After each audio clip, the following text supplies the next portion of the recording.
தென்காசி மாவட்டம் எலஞ்சி பேரூராட்சிக்கு உட்பட்ட பகுதிகளில் கடந்த 2 வாரங்களாக குடிநீர் தட்டுப்பாடு நிலவி வருவதாக பொதுமக்கள் குற்றம் சாட்டி வந்தனர்.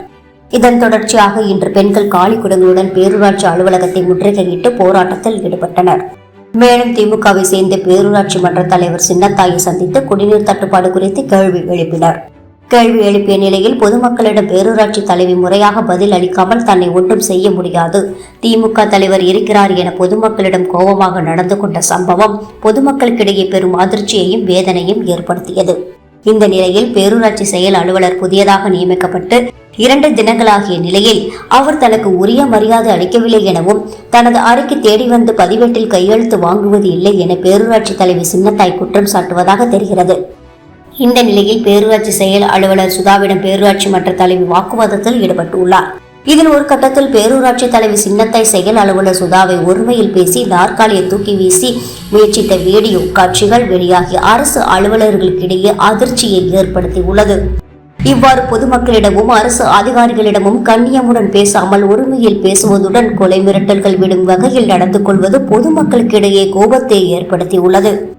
எனவே இது குறித்த வீடியோ காட்சிகள் வெளியாகி தென்காசி மாவட்டத்தில் பரபரப்பை ஏற்படுத்தியுள்ள நிலையில் இது தொடர்பாக மாவட்ட நிர்வாகமும் தமிழக அரசும் உரிய நடவடிக்கை எடுக்க வேண்டும் என்பது அப்பகுதியில் சேர்ந்த பொதுமக்களின் கோரிக்கையாக உள்ளது. தென்காசி மாவட்ட செய்தியாளர் பாலமுருகன்.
செய்திகளை உண்மைத்தன்மையுடன் உடனுக்குடன் தெரிந்து கொள்ள தி கிரேட் இந்தியா நியூஸ் சேனலுக்கு சப்ஸ்கிரைப் செய்து எங்களுடன் இணைந்திருங்கள் எப்போதும்.